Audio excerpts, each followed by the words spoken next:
Hello, I am Jyotika. Welcome to Excelling Psychology.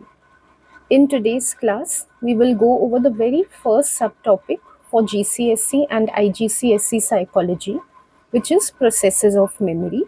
So, initially, I will just give you a quick refresher of the key concepts in the topic, and then I will guide you through writing exam style answers.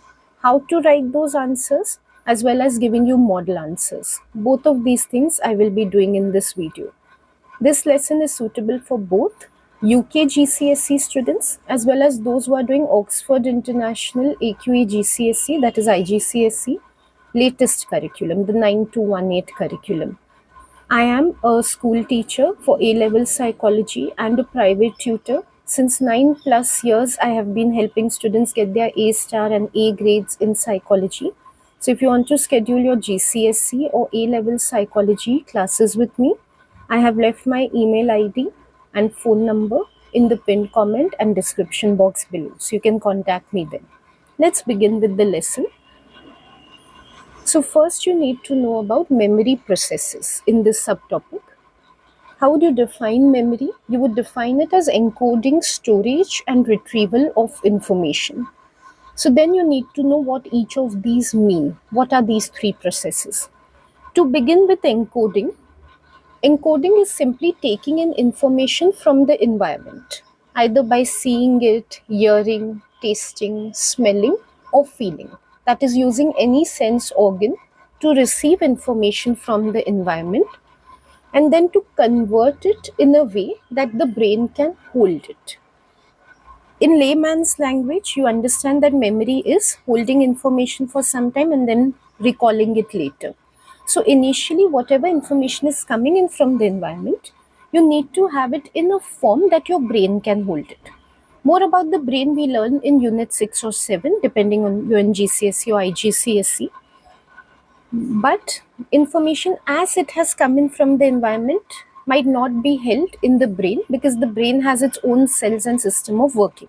So, just the process of transforming raw information from the environment in a way that the brain can hold it is said to be encoding. A very simple example of this is supposing someone speaks out a phone number to you. So, they speak it out to you 9892, so forth, and you convert it into a visual image. You actually see the numbers on the screen of your mind so that your brain can hold it. That is one way in which the brain holds information. That process is called encoding. The next process, as we have mentioned, is storage. So, what is storage? Simply keeping information or holding information for some time in the brain so that it can be reproduced or recalled later. A very simple example of this is supposing your best friend tells you when her birthday is and you decide that you will wish her every year on that day. So then you need to hold her birth date in your brain for years together. So when you're holding that birth date in your brain for years, we are calling it storage. Finally, we have mentioned retrieval. So what is retrieval? Just recalling or bringing back information to mind when it is needed later on. That stored information which is there, reproducing it is known as retrieval.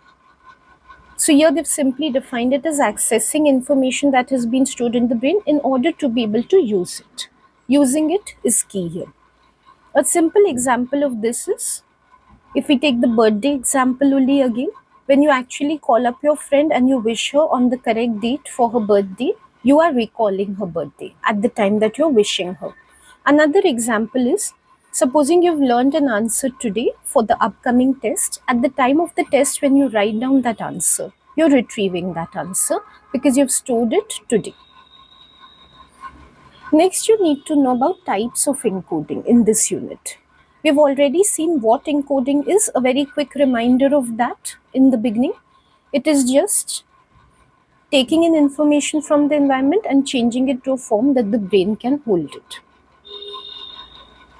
Now, encoding occurs in various ways, more of which we learn in the multi-store model topic, which is almost the next topic, like just after one topic, I think. But before that, we need to know which possible forms are there of encoding. Sometimes your brain holds information based on how it looks.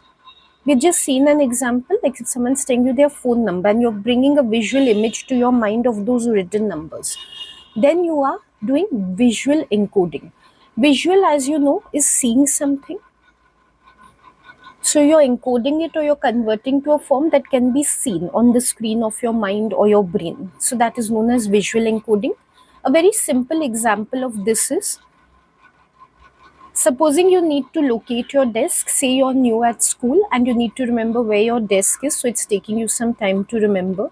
So what you do is, on the first day, you just look at your whole classroom and you keep that vision in your mind, so that next day, where your desk is, you will be able to locate that by bringing back that image into your mind. Because you are trying to remember where your desk is by creating a vision of it or an image of it. We say that you're doing visual encoding. Your brain is taking it in vision form so that it can hold it. Next is acoustic encoding. The word acoustic comes very frequently in psychology, especially in the memory topic. So do remember, it refers to hearing. If you're trying to remember something on the way it sounds, or you're trying to convert some information into sound so that your brain can hold it, you're doing acoustic encoding. A very simple example of this is, supposing there is some tune to a rhythm or to a rhyme that you're trying to learn. So a tune is there to which the lyrics have been fitted and you're trying to remember that. How are you remembering it? By kind of hearing it in your mind. Let's say you hear it's a nursery rhyme, it has ended playing, and now you're going on repeating it in your mind. How are you repeating it? Are you seeing the nursery rhyme as an image? No, you're going on hearing it even after it has stopped playing. So that means you have acoustically encoded it. And then there is semantic encoding. Again, the word semantic also comes up a lot in psychology. Semantic just refers to meaning. Sometimes your brain holds information according to its meaning rather than visual or sound. You would realize that everything that you learn in class, at the time of exam, you're not able to remember everything verbatim or word to word. You tend to put it in your own words. What does it mean to put something into your own words? That you produce the meaning of it, what you have understood of it. A simple example of this is, supposing your teacher, say your political science teacher, teaches you what is justice. Now, you might not remember the exact word to word definition that she explains to you, but you would remember in your own words or your own definition of what is justice. So when your brain has converted it into its own words, a simple way of remembering, that is known as semantic encoding. There are also other types of encoding. We just have to touch upon them. They just mentioned. We don't have to know about them fully, because primarily we are learning encoding for the multi-store model, which we are going to learn about soon. So the next other encoding forms that we are seeing are not directly relevant to the multi-store model. There is something known as tactile encoding. If you remember things on the way they feel like to touch. Supposing you have some cloth in front of you and you just touch it to feel its texture, what material it is made from. That feel, whether that feel is hard, soft, rough, smooth, whatever it is, you remember the feel of it. Tomorrow, if someone asks you how was the cloth, you try to remember the feel and say it was rough. Then you have done tactile encoding. You have changed it to a form that your brain can remember its feel. There's also an olfactory encoding, which is for smell. Say you have your friend is wearing a pleasant perfume, so you remember its smell. Maybe later you want to purchase the same perfume. So when you go to the store, you try to identify that perfume with its smell. So there, at the time that your friend was wearing the perfume, you took it in through your nose, and then your brain converted it into a smell form so that it can hold it till you go to the store and purchase the perfume. A very simple example given here is the softness of a blanket. That would be tactile encoding. If you remember the softness of a blanket, means at the time that you felt it, you encoded it in a tactile way. Or the scent of cinnamon. If you say someone was making some food with cinnamon in it and you smelt it at that time, you want to hold that smell for later, your brain wants to hold it. So you convert it into a smell form for later. That is known as olfactory encoding. Okay, so that was a very quick revision of what you must have learned thoroughly from your textbook. Now coming to what I would call the key part of the lesson, because I think most important thing is to be prepared for writing exam answers. Knowing the concepts is generally not very difficult. Concepts are simple. You need to be exam smart. You need to know how to read questions and how to answer them correctly in a way to get marks. Just because you know the concepts in your mind does not mean you'll be able to put them down on the paper correctly. So it is vital that you practice writing answers. Okay, sometimes in the paper they ask you simple MCQ type of questions. So there is a question given, there are 4 responses. There's nothing much to learn in how to answer these questions. Only thing I would advise you is in the AQA curriculum, very often they would ask you to select 2 options instead of 1, or even 3 options instead of 1. So just read very carefully and patiently to see how many options they want you to tick. Sometimes they say tick 2 answers, students know also which are the 2 answers, but just because they haven't read correctly, they end up marking only 1. So don't make that careless mistake. The first question asked here is converting information into a form that can be kept in memory is a description of what we saw so many times in the introduction. Okay, here they want you to shade only one box. How you come to know that? Because they will explicitly mention if they want you to shade 2 or 3 boxes. Also, the question is such that it's understood only one answer can be there because they're asking you for only one concept. To further verify, you can see it's only for 1 mark, this question. So definitely there's only one right answer. If there were 2 or 3 boxes that you had to shade, it would be worth 2 or 3 marks. Okay, we know the answer, but still, in case for your MCQs you're confused anytime, just do the ruling out method to come to the correct answer. Let's say, for example, you're not very sure during the exam which should be the correct answer. So look at one option at a time and think about whether it could be right or not. Can converting information into a form to be kept in memory be called retrieval? No, because that, as we know, is the recalling of information, not the initial converting of it. So this is definitely not right. Can it be storage? No. Storage, we have learned, is holding or keeping information in mind for some time. That's not the same as converting it into a form that can be used in the first place. Can it be free recall? We haven't come any concept right now of free recall. If you've seen Murdoch's study ahead, you would know about it. But as of now, we didn't see free recall. And from the sound of it, it sounds like something which would have to do with remembering information at a later point in time. Doesn't seem to be something like converting information into any form. So doesn't appear to be correct. Encoding is the correct answer. If you have learned your definition correctly, you'll be able to answer immediately. Otherwise, like I said, you could do a little bit of ruling out and come to the correct answer. Let's look at the next question. We have these application type of questions. In AQA, GCSE, IGCSE psychology, you have 3 assessment objectives. Assessment objective 1, AO1, is description, meaning whatever you've learned in the textbook. You just have to answer questions based on that, like we did in the first question. Assessment objective 2, AO2, is you're given a scenario or what we call a STEM, and whatever you've learned from in the textbook, you need to apply it to the situation. So it's application. And then there's assessment objective 3, AO3, which is evaluation, giving strengths and weaknesses, whereby you have to think critically about the strengths or weaknesses of some theory or study and present that in the paper.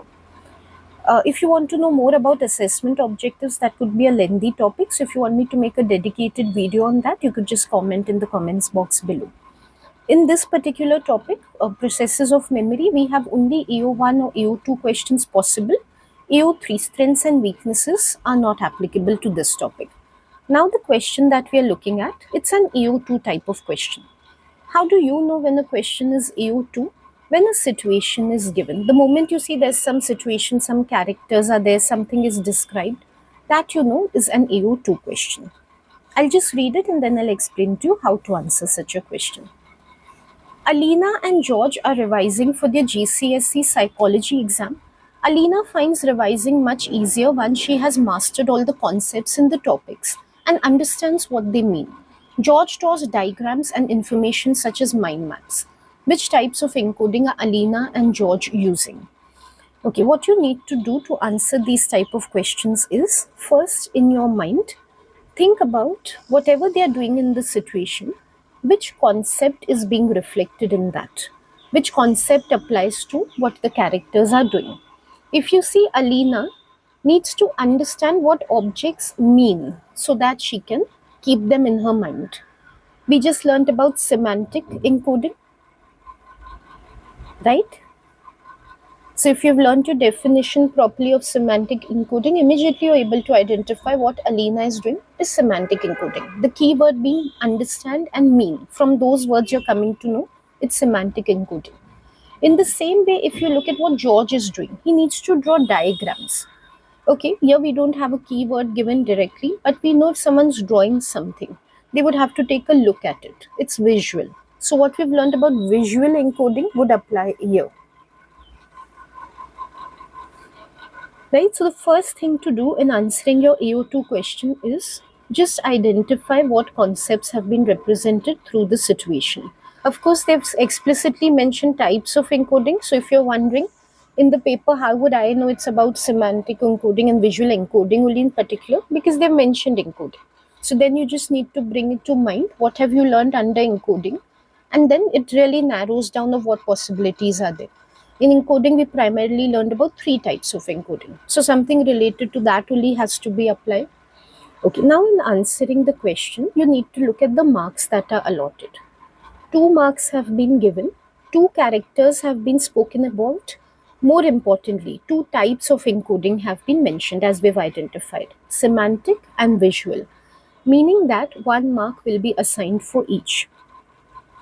1 mark for being able to identify that Alina is engaging in semantic encoding, and 1 mark for George engaging in visual encoding, but not just naming it.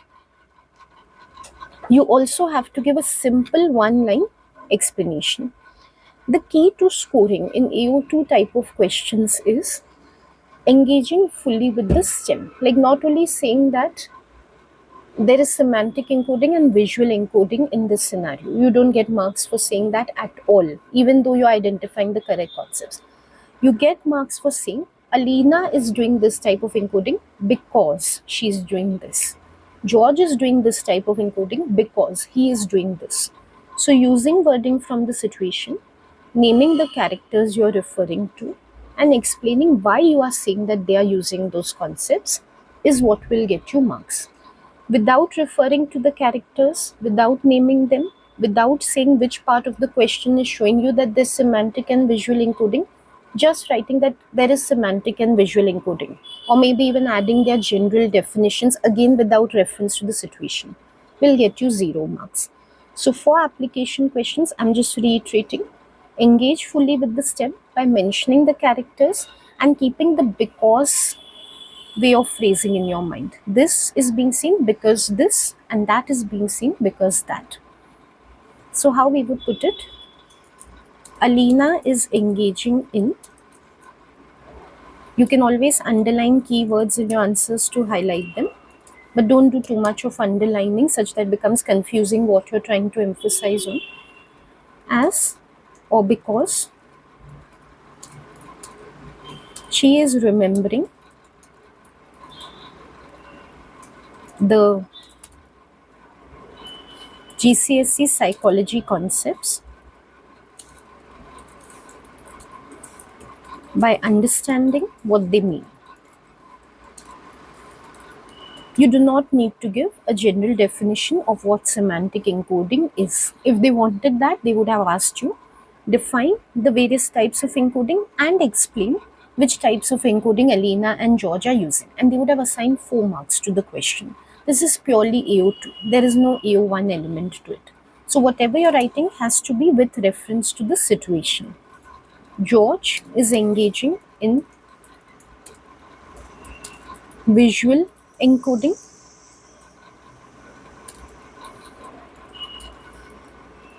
because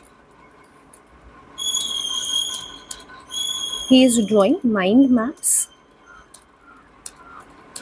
that he can imagine or see to remember the concepts.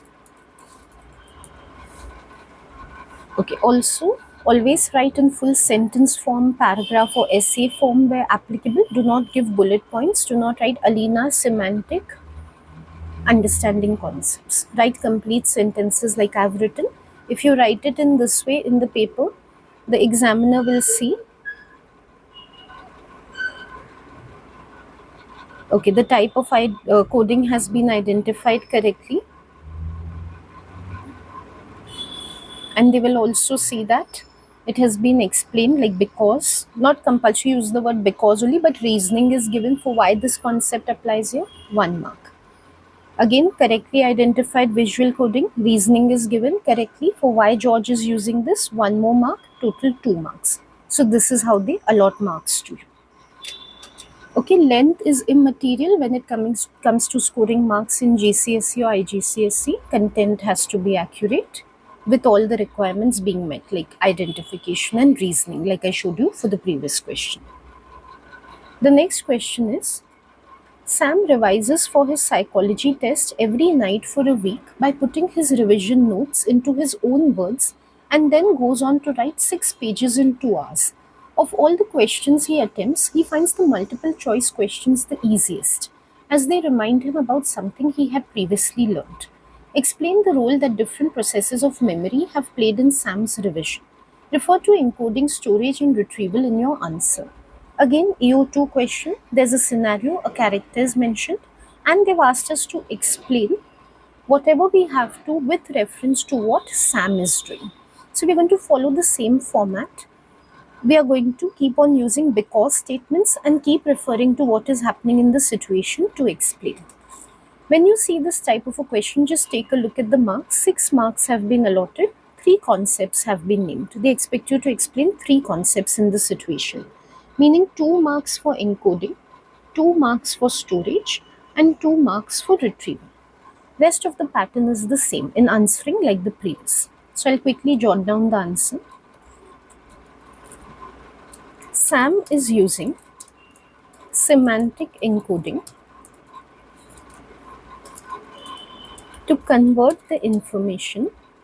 Again, instead of information, like whenever general terms come to my mind like information, I'll quickly look at the situation, see what was the information here. Let me use that word instead of saying information. To convert the revision notes into a form that can be held in his mind for the psychology test. So wherever relevant, I'm going on using words from the situation. This is because he is putting the revision words into his own words as he understands them. I'm sorry, revision notes as he understands them. He is storing the information. Right? They've asked us about storage, so now I'm talking about that. That is, he is holding it by writing 6 pages in 2 hours such that he can keep it in his mind until the psychology test. Okay, for the first one, semantic encoding, I gave 2 sentences. For this one, I gave 1 sentence. As I told you in the beginning, length or number of sentences is immaterial for scoring. Your reasoning and engagement with the stem is what is going to be stored. So don't bother about counting number of sentences or deliberately breaking down into a set number of sentences. Those are very superficial things. Keep your focus into explaining correctly. He is then retrieving the information on the psychology test by attempting questions and bringing back to mind the notes he had stored to answer them. The multiple choice questions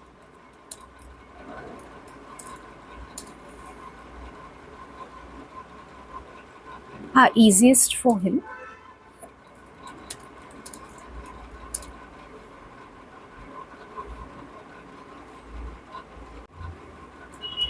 indicating that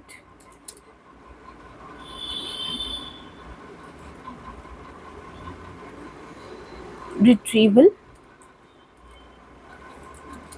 is easily being linked to information stored in their case. Okay, now how will the examiner mark this answer? Very similar to how the previous one is marked. Semantic encoding has been correctly identified, though they haven't asked for semantic encoding in this question. Even if you don't mention semantic and you just say encoding, it would be considered as correct. But if we know that that is the type of encoding, why not point it out? So correct identification, reasoning is correct because has been stated, words have been used from the situation to explain why it is being called semantic encoding, 2 marks. Again, storing is named correctly, storing or storage, correct terminology has been used, and relevantly where he's doing storage, that has been identified by using words from the situation and explaining where exactly storage is being seen and why it's being called storage, because it's indicating some sort of holding or keeping of information. Again, 2 marks. Then looking at retrieving, again relevantly where retrieving is being seen in attempting the questions on the test. So engaging with the stem and showing, okay, this is where is retrieval. That is earning 2 marks. Also, the last part, though it is a little additional, but good practice is that whatever is given in the stem, you should engage with everything, every statement made, every point given. So, as they've mentioned that something is easy to remember for him. Remember, again, reminding, remember has to do with retrieval. So, making sure even that part is explained in the answer. Definitely, that totally retrieval from year to year counts for 2 marks. Think of it as whatever is given in this scenario. I have to explain everything in writing my answer. I must not leave out explaining any of the points why they are happening. Then I can get full 6 marks. So this way your answer scores full 6 out of 6. Okay, now there are actually some past paper questions to practice. This topic hasn't been asked too much for AO2 as of now in past papers, which is why it is also important to do practice questions. In GCSE, IGCSE, except for the essay type of questions, like in the case of GCSE 9 markers and for IGCSE the 12 markers, you will not see much repetition of questions. The MCQ definitions, application questions, exact wording does not come again. Even in the essay ones, what has once been asked for 9 or 12 marks might next be asked for 6 or 4 marks. So repetition tendency is not there, right from GCSE until A levels. That is why these are the questions. Of course, we have to practice them to be exam prepared, like to know, okay, this is how they ask questions exam, this is how I must answer. But because the exact same questions are not going to come, they have to be just taken as practice. And the more that something has been asked in terms of like just AO1 objectives, the more likely it becomes that what we practice just now, AO2, which hasn't been asked so far, can end up coming in the paper. So what we've practiced now, because it's not there in the past papers, all the more chances that it will appear soon. So those practice questions are also very important. Why I'm emphasizing on this is some students feel that practice questions are not required. I just need to practice what came in the past papers. That's not true. You do practice your past papers, that's very good. But along with that, very importantly, you practice additional questions also. In the past paper, one question that had come was, which one of these is a description of retrieval? Shade one box only. So in the paper, you can see they take special care to emphasize one box only, because sometimes, like I told you, 2 or 3 boxes you might have to shade. Here I just put a tick mark. Form type of question is there in the doc. In the paper, you just need to shade or sketch on the box with your pen. Okay. As I told you, if you've learned your definitions well, you'll immediately be able to mark the correct answer. Otherwise, like me, you could just rule out the other possibilities. When you're practicing, in fact, what I would suggest is, even if you know the right answer, still do ruling out of alternatives. It helps you to jog your memory for all the other concepts that are there. Like it's a good revision. For example, for this question, you know retrieval means recalling information. You know D is the correct answer. Still, just go over the other alternatives. Just think about why they are wrong, because it gives you an opportunity to practice the other concepts as well in your mind. So can retrieval be changing information so that it can be stored in memory? No, that would be encoding. So here I get a refreshment of what is encoding. Can it be forgetting information? No, retrieval is in fact about remembering information. Forgetting would be the opposite. This helps me to make my retrieval concept stronger by seeing that no, it's not forgetting. Could it be holding information in memory? No, that's storage. So it has to be recalling information. Next is a direct AO1 question. Just to remind you, AO1 means description only. What I've learned from the text, I have to reproduce it here, even if in my own words, but using good terminology, not using casual language, using good psychological terms while writing. Preferably, if you could give a definition memorized from the textbook, that's good. I don't encourage rote learning, but sometimes, initially at least, if you use textbook language, you get used to it. Then you're able to use good terminology throughout papers. So, if right from the beginning you're not able to use good terms, you have a tendency to write informally or in casual language, then I strongly urge you to memorize a few definitions, get the hang of textbook or formal language, and then onwards you'd be able to write on your own.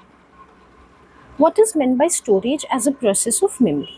Here, the biggest mistake students make is to just give a one line definition answer. When a question is worth 2 marks, definitely you will have to add one more point besides the definition to score full marks. 2 marks don't get justified by one definition only. So, before writing only, it hardly takes a few seconds maybe.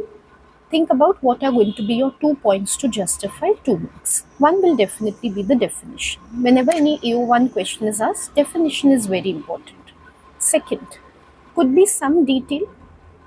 Either you could contrast storage with encoding or retrieval, or you could give an example of storage. Any one more detail is acceptable for a second mark as long as it's given correctly.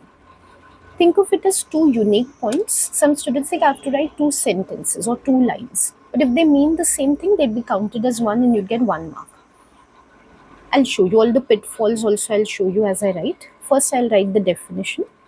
Storage is holding information in mind for later retrieval. Other ways of defining storage is keeping information in mind that has been encoded into a form that can be held in the brain. That would also be correct. Instead of retrieval, if you just want to say for remembering or recalling later, that is also correct. When I say don't use casual language, what I mean is something like storage is holding information to talk about it later, to write about it in the exam later. Use good terms like retrieval. Also, just holding information, not saying in the mind. So, where is information being held? Either mind or brain term has to be used. So, don't use that sort of casual language where things are missing or informal terms are being used. As I said, you can't stop here to justify 2 marks. This is just the definition. You need to add a second point. Now, for a second point, if you say, you've already said it's holding information, that is, it is keeping information in the mind.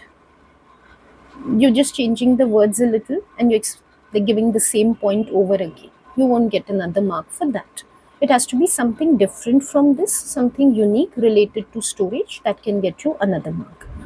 One example I could tell you could contrast it. You can say this is different from encoding, which is converting information into a form that can be held by the brain.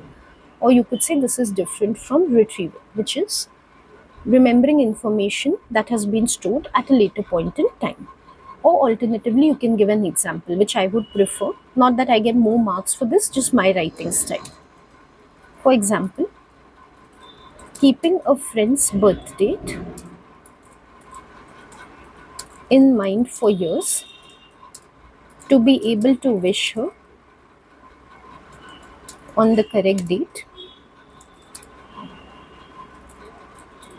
is storage. Whenever you give an example like I have given, give it correctly. What I mean by correctly is you've said holding information. Make sure in your example there's something about holding information, right? So this part is holding information. You've said for later retrieval, make sure in the example something is there about later retrieval. to wish her later. Where students make mistakes in giving examples is the definition is there, but the example is not completely linked to it. Like I showed you part by part or word by word, it's not linked. For example, friend's birth date. You don't get any credit for that. What do you mean by friend's birth date? What is being done with that? It's being held or it's being kept. That is important to mention. Okay, so don't write example friend's birth date, example phone number. 2 words, 1 word, not like that. Complete sentence. Example is always illustrating what is given in the definition. So the example should show everything that is there in the definition. Only then it counts. So how do you get marked for this one is 1 mark for the definition, 1 mark for the example, as simple as that. When the examiner checks, they will mark, okay, this is one AO1 point, this is one more AO1 point. These type of answers, 2-4 marks, just AO1, they don't have rubrics as such. They are not looking for understanding terminology and all. I'll discuss all that in a later lesson, which they look out for an essay. Here AO1, which is like define the concepts and all, they literally count how many points are there of AO1 and how many are correct. They mark like this and they give you marks. So very easy to score. That is it for this lesson. I think this much of practice and all should be sufficient for you to say that, okay, done. This part of the unit is done for me. So if you have any feedback on this lesson, any other lessons you want me to cover in particular, or maybe topics which you find more difficult, or some part you want me to explain further, like what are the assessment objectives or what are common mistakes in writing answers, which are all the possible type of questions that could come in the paper, any particular type of video that you want to see, you can leave a comment in the box below. If you have any suggestions or questions, please, about the videos, please leave them in the comments box, because if you're going to contact me personally to ask about anything on this channel, I will not respond to you. The personal contact number is only for scheduling classes. So thank you for watching this video, and I hope to see you very soon with another useful video for IGCSE or GC. Goodbye.